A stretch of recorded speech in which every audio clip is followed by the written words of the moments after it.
जैसा कि मैंने आपको शुरुआत में बताया था कि हमारे साथ में कुछ लोग होंगे जिनसे हम सीधी बातचीत करेंगे और वो जो इंतज़ार का पल था ख़त्म हो गया है और हम हमारे साथ में हैं अपर्णा अग्रवाल जो कि चैप फाउंडेशन में काम करती हैं और आज तक उनका जो कार्य क्षेत्र रहा वो विशेषकर हिमाचल रहा और हिमाचल और कुमाऊं में बहुत विशेष अंतर नहीं है, एक जैसी परिस्थितियां हैं, लगभग कल्चर भी मिलता जुलता है। तो सर अभी छोड़ अपर्णा हमारे साथ में है। अपर्णा, हार्दिक स्वागत, हार्दिक अभिनंदन रेडियो कुमाऊं में। Thank you sir. मेरे कुमाऊं वाणी को सभी जो सुन रहे हैं, गुड मॉर्निंग कुमाऊं। आपकी जगह, आप सब, आपका कल्चर, आपका उठना बैठना पहनावा सब बहुत खूबसूरत है। बिल्कुल। तो थोड़ा सा आप अपने बारे में बताएं हमारे श्रोताओं को, ताकि वो भी उनको पता तो चले कि कौन बैठा है रेडियो में। जी, मेरा नाम है अपर्णा अग्रवाल। मैं दिल्ली से हूँ, पेशे से मैं वकील हूँ और मैंने कुछ साल दिल्ली हाई कोर्ट में काम किया है। उधर से मैंने समझा कि जो एनजीओज़ हैं उनका बहुत बड़ा योगदान होता है पॉलिसीज़ की इम्प्लीमेंटेशन में। तो मैंने कुछ इंटरनेशनल स्तर की एनजीओज़ में काम किया। उसके बाद मैंने जब कोविड के दौरान मैं हिमाचल प्रदेश में गई, मुझे लगा कि वहाँ पे जो महिलाएं हैं, पढ़ी लिखी नहीं है लेकिन गुणती बहुत सुंदर हैं, उनको सशक्त करने की बारी आई। तो मैंने चैप संस्था का इस्टेब्लिशमेंट किया और लास्ट ईयर ही चैप फाउंडेशन का बर्थ हुआ है और पिछले 2 साल से हम हिमाचल प्रदेश में लगातार एम्प्लॉयमेंट जनरेशन पे काम करते आ रहे हैं। तो अगर हम संस्था की चैप फाउंडेशन की बात करें तो आप तो पेशे से वकील हैं और वकालत एक अलग पेशा है और सोशल वर्क अलग है। तो ये कहाँ से, क्या, कैसे टर्न हुआ? अक्सर अलग-अलग लगते हैं लेकिन मुझे ये दो तारे जैसे इनमें लाइन खींची हुई ऐसा लगता है। अच्छा। वकील जो कोर्ट में करता है, मैं ग्राउंड लेवल पर और सरकारी दफ्तरों में दोनों में करती हूँ। जो स्कीम्स और पॉलिसीज़ होती हैं वो ग्राउंड के स्तर के लाभ पहुँचाने के लिए ही बनी होती हैं। तो एक एनजीओ के माध्यम से वो हम स्कीम्स और पॉलिसीज़ ग्राउंड लेवल तक पहुँचा पा रहे हैं और इस बारी हम जो उत्तराखंड में कार्यक्रम करने जा रहे हैं उसमें उत्तराखंड शासन भी हमारी भागीदारी दे रहा है, उनका सहयोग है। नहीं, बिल्कुल। आपने कहा कि मैं अलग नहीं देखती हूँ सामाजिक वर्ग और वकालत को, क्योंकि जो हमारे लॉ होता है, जो कानून होता है, वो भी समाज के हितार्थ ही बना है, क्योंकि कानून जितना ट्रांसपेरेंट होगा तो लोगों का उतना बेनिफिट होगा। एक तरीके से देखा जाए तो समाज से लिंक है ये काम, लेकिन जो हमारे समाज के अनुभव हैं, जो हमारे श्रोताओं के अनुभव हैं, उनको लगता है कि नहीं, कानून अलग चीज़ है और हम अलग चीज़ हैं। सर आप मुझे ये बताइए, अगर भाईचारा होगा गांव में, एक दूसरे का साथ निभाएंगे, जैसे सेल्फ हेल्प ग्रुप्स की जब इस्टेब्लिशमेंट हुए, ये कॉन्सेप्ट वो सशक्त करने के लिए हुए, कम्युनिटीज़ को, महिलाओं को एक दूसरे से जोड़ के रखने के लिए। तो अगर गांव में कोई बुरी भावना नहीं है, सब एक दूसरे का साथ निभाएं और the sky is a very big space for all of us to grow together. तो अगर एक दूसरे के मन में बुरी भावना नहीं रखेंगे तो लॉ की जरूरत ही नहीं पड़ेगी। नहीं, बहुत अच्छी बात है कि आप जैसे लोग भी कम है ना, कम है। हम अल्मोड़ा में, नैनीताल में जाते हैं तो बहुत सारे लोग हैं जो कि वकालत करते हैं। तो उनको जब हम देखते हैं, उनके एटीट्यूड को देखते हैं, उनके व्यवहार को देखते हैं, तो हमको थोड़ा सा ये लगता है कि ये शायद उस मकसद को से दूर हैं। तो इसलिए मैंने थोड़ा सा आपको समझना चाहा कि कैसे एक समझते हैं। आसमान में कई प्रकार की चिड़िया होती है ना, कौवे भी होते हैं और ईगल भी होती हैं और बहुत खूबसूरत भी हैं। बिल्कुल, और यहाँ पे कुमाऊं में तो बहुत खूबसूरत चिड़िया हैं। बिल्कुल। चलो, बहुत अच्छी बात है कि आप एक छोटी सी उम्र में और बड़ी जिम्मेदारी लेके आगे बढ़ रही हो। तो थोड़ा सा चैप फाउंडेशन का क्या उद्देश्य है, क्या ऑब्जेक्टिव्स हैं, हम क्या चाहती है चैप कि अपना जो समाज है उसको कहाँ देखना चाहती है? तो चैप फाउंडेशन का जो फुल फॉर्म है, पहले मैं उससे बताना शुरू करती हूँ। वो है civic help and progress foundation. प्रेरणा इससे है, अक्सर मम्मियाँ बोलती हैं बी अ गुड चैप, तो बी अ रिस्पॉन्सिबल चैप। तो हम जो हैं वो जिम्मेदाराना पर्यटन को स्थापित करना चाहते हैं इंडिया के हर गांव-गांव में, क्योंकि हम देखते हैं कि पर्यटन बहुत खूबसूरत टूल है एम्प्लॉयमेंट जनरेशन के लिए, रोजगार उत्पादन के लिए। पर्यटन जो है वो बहुत अहम योगदान दे सकता है, लेकिन जिम्मेदाराना तरीके से होना चाहिए। और हम पिछले 2 साल से उसी पे काम करते आ रहे हैं। और हमारे पास हिमाचल में हिमाचल में एक शोभला बाड़ा के नाम से एक महोत्सव कराते हैं, एक त्योहार होता है। अच्छा। जिसमें लोकल लोगों को ही सेलिब्रेट किया जाता है, आर्टिजन्स को इनवाइट किया जाता है, जो उनका टैलेंट है उसको दिखाया जाता है। लाइव बॉर्डर वीविंग है या फिर पुले बनाना है, कई प्रकार के खाने के व्यंजनों का स्टॉल लगता है। तो वो ऐसा महोत्सव है जिसमें जितने टूरिस्ट हैं वो उनको कुल्वी कल्चर एंजॉय हो जाता है, और उसके साथ साथ लोकल कम्युनिटी को, लोकल गांव वालों को इकोनॉमिक बेनिफिट पहुंचता है। बिल्कुल। तो अभी का जो आप हिमाचल से कुमाऊं में आ गई हैं, तो आप अभी यहाँ पर क्या एक्टिविटीज करने जा रही हैं और क्या सोचा है आपने कि यहाँ के जो कम्युनिटी है उसको भी इस मुहिम में इन्वॉल्व किया जाए, और उसको जो हमने सोचा है जो हमारे इसके लिए हमने यहाँ के संस्कृति को बढ़ावा देने के लिए भी प्रोग्राम रखे हैं, जैसे कि सांस्कृतिक कार्यक्रम हो गया, उसके साथ साथ एक फोक फैशन वॉक हो गया, चित्रकारी प्रतियोगिता हो गया। इसमें हर तरह के बड़े छोटे भाग ले सकते हैं, लेकिन हमारे नन्हे मुन्ने सितारों के लिए एक बहुत स्पेशल प्रतियोगिता है। एक तो चित्रकारी प्रतियोगिता, क्योंकि बच्चे पेंटिंग बहुत पसंद करते हैं, और उसके साथ साथ ओन योर लैपटॉप चैलेंज। अब मून पे तो पहुंच गए हैं, लेकिन गांव में बैठ करके जानकारी कैसे बढ़ाएं, क्योंकि वो उस छोटी उम्र में हमें नॉलेज गेन करना बहुत ज़रूरी है।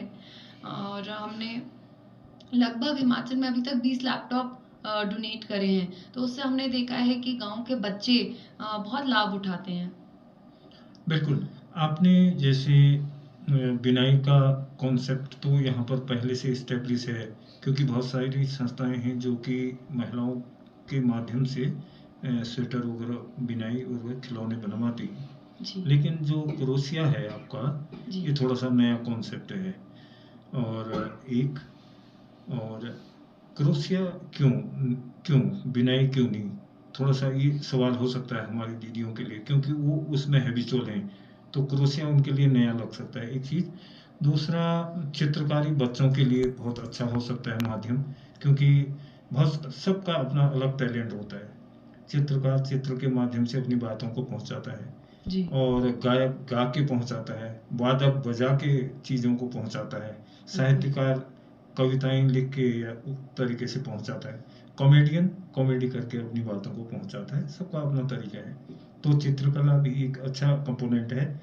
पारंपरिक सामुदायिक लोक फैशन शो, इनकी जो ट्रेडिशनल जो हमारा पहनावा था, घाघरा चोली, तो उसको बढ़ावा देने की बात आप कर रही हैं। अगर कहीं है तो जितना पारंपरिक होके आएंगे उतना आगे जाएंगे। ये तो है ना। बिल्कुल। और लैपटॉप जीतो प्रतियोगिता बच्चों के लिए हो सकती है, युवाओं के लिए हो सकती है, युवतियों के लिए हो सकती है, 14 से 21 साल के बच्चों 14 से 21 जी। और दूसरा कला शिल्प शो, इसमें क्या करेंगे आप? कला शिल्प शो में हम प्रयास कर रहे हैं कि यहाँ पर जो कुमाऊनी महिला है उसकी एक प्रतिमा बने, एक स्ट्रक्चर बने, जो कि टूरिस्ट भी आकर के उसे देखे, और उसके साथ साथ यहाँ के लोकल महिलाओं के लिए ट्रिब्यूट हो कि वो कितनी सशक्त हैं, कितनी मेहनत करती हैं, और उसे को देख करके वो खुश हो जाए। तो कला शिल्प शो का मतलब आपको एक चित्र चाहिए जो कि ट्रेडिशनल वेशभूषा में हो, ऐसा? हाँ जी, बिल्कुल। और आप ये चाह रहे हैं कि बहुत सारी महिलाएं प्रतिभा करें, और जो जितना ट्रेडिशनल अपने उसमें लिबास में होगी तो जी वो चित्र जाएगा, हम ये चाह रहे हैं या क्या? हम उस चित्र से जैसे स्टैचू बनाएंगे, हम्म हमें लेकिन पुराना कल्चर को समझना है, जानना है। कला भटोली के थ्रू हम वैसा कल्चर अगर रिकग्नाइज कर पाए तो हम ये कला शिल्प बना पाएंगे। एक तो कला शिल्प बनाना जी ये एक काम है। जी जी हमने कुछ महिलाओं को बुलाया, कला शिल्प, उनका फोटो लिया, जो भी स्टैचू बनाया, हाँ जी ये एक है। और जो हम लोगों का जो पहनावा है जी उसके साइंटिफिक रीजन जी जी कितना जरूरी था जी और क्या इसकी खासियत है, ये कैसे हमें प्रोटेक्ट करता है, कैसे हमें हेल्दी बनाए रखने के लिए जरूरी है, ये टिप्स भी मेरे ख्याल से जानना जरूरी है, ताकि जो आने वाली पीढ़ी है वो घाघरा नहीं पहनना चाहेगी। बिल्कुल वो क्या कहते हैं आजकल, चौड़ी पैजामा कहते थे हमारे टाइम में, जी उसको पहनती हैं। हाँ, तो लेकिन बच्चे भूल रहे हैं ओल्ड इज गोल्ड। हाँ, तो गोल्ड का मतलब समझ में आना चाहिए। बिल्कुल। और दूसरा स्ट्रीट आर्ट शो, ये क्या है? स्ट्रीट आर्ट शो में मैं यहाँ पर जो महिलाएं आई पिन करती हैं उनको आमंत्रित करती हूँ कि हमसे कांटेक्ट कीजिए। और ऐसे कई लोकेशंस हैं जहाँ पर हम स्ट्रीट आर्ट करने वाले हैं, आई पिन बनाने वाले हैं, जो कि यहीं की एपन आईपन जी हम्म। जो कि यहीं की लोकल आर्ट फॉर्म है। जी। और एक और है कि लोक कहानियाँ एवं विविध कार्यक्रम। जी, तो इसमें मैं सभी बुजुर्गों को प्रणाम करते हुए उनको आमंत्रित करती हूँ कि हमारा कुमाऊँ पहले कैसा होता था उसको आके विवरण करें और आज के बच्चों को बताएं कि पहले की रीतियाँ, परंपरा, ट्रेडिशंस, उठना बैठना, खाना, ये सब कैसा होता था। बहुत अलग होता था, इस बारे में मुझे महसूस होता है, समझ आती है, लेकिन कैसा होता था हम उनकी ज़ुबानी सुनना चाहेंगे। तो अब मेरी उनसे रिक्वेस्ट है कि आगे बढ़ के आएँ और हमारे बच्चों को बताएं, हमें बताएं कि हमारा ट्रेडिशन कितना रिच होता था। बिल्कुल। तो और एक कल्चरल कार्यक्रम है आपका, सांस्कृतिक कार्यक्रम, जी और इसमें भी वो कार्यक्रम हों जो कि हमारी संस्कृति से जुड़े हुए हों, जी ताकि उनकी भी झलक दिखे। तो ये सारी चीज़ें आप कला भटोली के भीतर करना चाहती हैं, और जिसके लिए आपने डेट 20 और 21 रखी है, कहाँ पर होगा ये? सर ये इंटर स्टेट कॉलेज थाना चुली। जी। तो इसमें युवा भी हैं, बच्चे भी हैं, बुजुर्ग भी हैं, जो महिला पुरुष भी हैं, सभी को आप इनवाइट कर रहे हर हैं। रंग रूप जाति धर्म, छोटे बड़े, आदमी औरत, सब वेलकम है। तो कोई भी इसमें पार्टिसिपेट कर सकता है या कुछ क्राइटेरियाज हैं आपके लिए? वैसे तो सभी पार्टिसिपेट कर सकते हैं किसी ना किसी तरह से, लेकिन कुछ कुछ प्रतियोगिताएं जैसे हमारे बच्चों के लिए हैं, नन्हे मुन्ने सितारों के लिए, जैसे चित्रकारी प्रतियोगिता हो गई, उसमें हमारे पास 2 वर्ग हैं। एक है 9 से 15 साल के लिए। मैं सभी बुजुर्गों को प्रणाम करते हुए उनको आमंत्रित करती हूँ कि हमारा कुमाऊँ पहले कैसा होता था उसको आके विवरण करें और आज के बच्चों को बताएं कि पहले की रीतियाँ, परंपरा, ट्रेडिशंस, उठना बैठना, खाना, ये सब कैसा होता था। बहुत अलग होता था, इस बारे में मुझे महसूस होता है, समझ आती है, लेकिन कैसा होता था हम उनकी ज़ुबानी सुनना चाहेंगे। तो अब मेरी उनसे रिक्वेस्ट है कि आगे बढ़ के आएँ और हमारे बच्चों को बताएं, हमें बताएं कि हमारा ट्रेडिशन कितना रिच होता था। बिल्कुल। तो और एक कल्चरल कार्यक्रम है आपका, सांस्कृतिक कार्यक्रम, जी और इसमें भी वो कार्यक्रम हों जो कि हमारी संस्कृति से जुड़े हुए हों, जी ताकि उनकी भी झलक दिखे। तो ये सारी चीज़ें आप कला भटोली के भीतर करना चाहती हैं, और जिसके लिए आपने डेट 20 और 21 रखी है, कहाँ पर होगा ये? सर ये इंटर स्टेट कॉलेज थाना चुली। जी। तो इसमें युवा भी हैं, बच्चे भी हैं, बुजुर्ग भी हैं, जो महिला पुरुष भी हैं, सभी को आप इनवाइट कर रहे हर हैं। रंग रूप जाति धर्म, छोटे बड़े, आदमी औरत, सब वेलकम है। तो कोई भी इसमें पार्टिसिपेट कर सकता है या कुछ क्राइटेरियाज हैं आपके लिए? वैसे तो सभी पार्टिसिपेट कर सकते हैं किसी ना किसी तरह से, लेकिन कुछ कुछ प्रतियोगिताएं जैसे हमारे बच्चों के लिए हैं, नन्हे मुन्ने सितारों के लिए, जैसे चित्रकारी प्रतियोगिता हो गई। उसमें हमारे पास 2 वर्ग हैं, एक है 9 से 15 साल के लिए और एक है 16 से 21 साल के बच्चों के लिए। और जो पारंपरिक सैर हो गई, उसमें आदमी मोस्ट वेलकम है, लेकिन बच्चे और महिलाएं अधिकतर आमंत्रित हैं। और जो लैपटॉप प्रतियोगिता है वो 14 से 21 साल के बच्चों के लिए है। उसमें मैं 2 मिनट लेकर के प्रोसेस बताना चाहूँगी।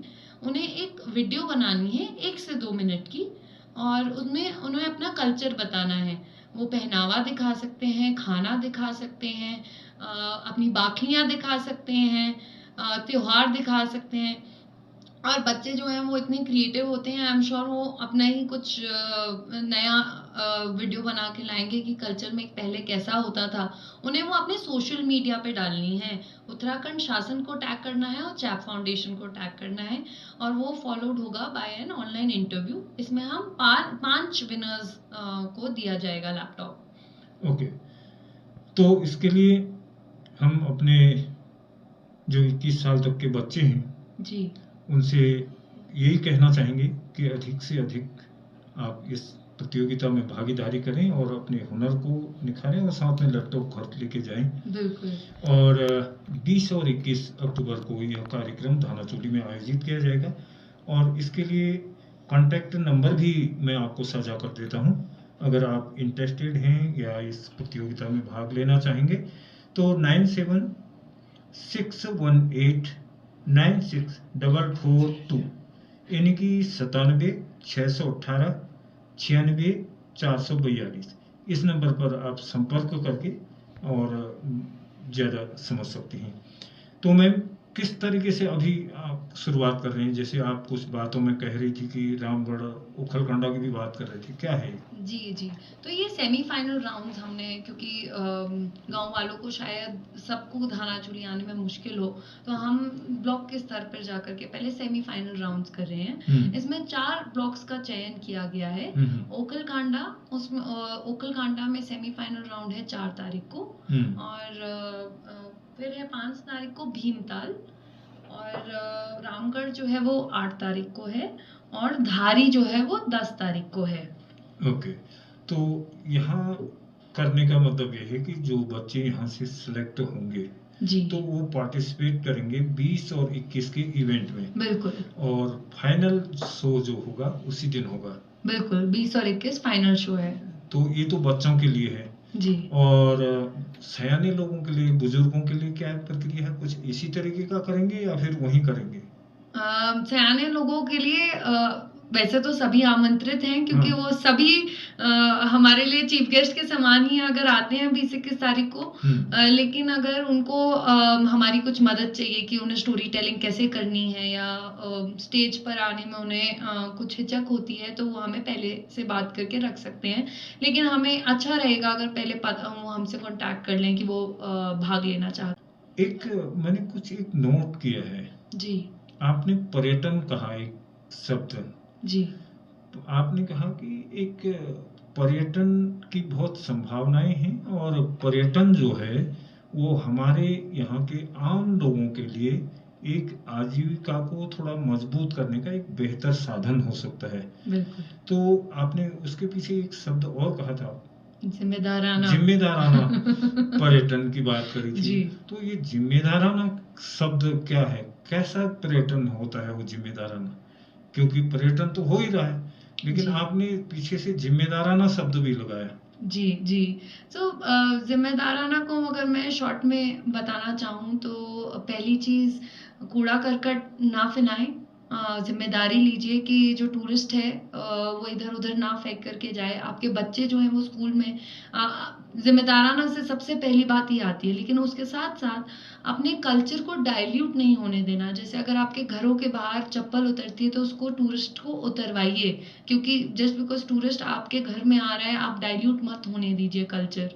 तो एकजुट होकर के आप उसको साथ में चलाएंगे तो अगर उत्तराखंड आ रहा है, कुमाऊं आ रहा है, गढ़वाल आ रहा है, उसको फर्क दिखना चाहिए उस टूरिस्ट को। मैं एक बार जी यहाँ पर जागेश्वर है ना एक जगह, जी जी जी जागेश्वर थानाचूली में। जागेश्वर अल्मोड़ा में पड़ता है। अच्छा जी तो वहाँ पर जब पूजा होती है जी तो नौबत लगती है नगाड़े में, जी ढोल जी में, जी और अंदर पूजा होती है। जी तो कुछ टूरिस्ट आए और जी जो नगाड़ा बजाने वाला था उससे बोले कि थोड़ा सा इधर देखो, ढोल को यूं करो, बाजे को यूं करो, कुछ हिदायतें दी उस फोटोग्राफर ने।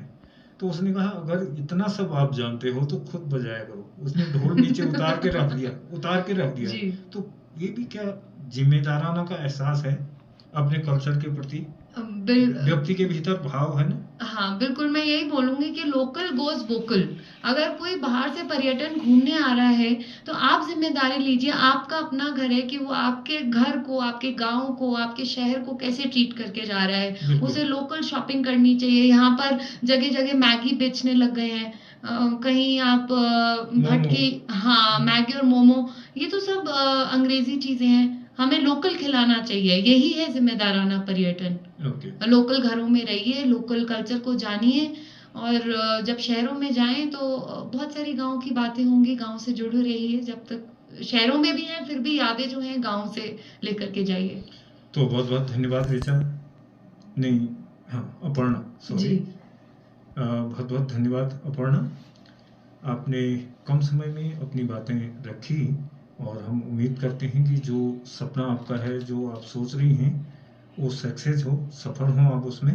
बातें बहुत हैं, अभी भी जेहन में बहुत बातें हैं जिनको हम आपसे जानना चाहेंगे, जानेंगे। और अभी आपसे इजाज़त लेते हैं क्योंकि रेडियो का समय को ध्यान में रखते हुए, लेकिन हम भरसक कुआओं की अगर बेहतरी, लोगों की बेहतरी है तो हम उसके लिए आपके साथ हैं और हम भी आपके साथ रहेंगे। बहुत बहुत धन्यवाद। लैपटॉप प्रतियोगिता जो है वो 10 तारीख तक एप्लीकेशंस डाल दें, और उसके बाद इंटरव्यू होगा। और दो शब्द यहाँ के सभी लोगों के लिए, हार और जीत जिंदगी का हिस्सा है। हार और जीत जिंदगी का हिस्सा है, जैसे धूप और छाँव। तो डरे ना, क्योंकि लहरों से डर के नौका पार नहीं होती। लहरों से डर के नौका पार नहीं होती। कोशिश करने वालों की कभी हार नहीं होती। तो कमाओ वाणी, आपका सर और आपके रेडियो स्टेशन का मैं बहुत बहुत धन्यवाद करती हूँ, और इस मंच से सभी को आमंत्रित करती हूँ कला भिटोली में 20-21 तारीख को खूब बढ़ चढ़ कर भाग लें और हारने से ना डरें। प्रतियोगिता में आगे बढ़ के आएं और भाग लें। धन्यवाद। धन्यवाद।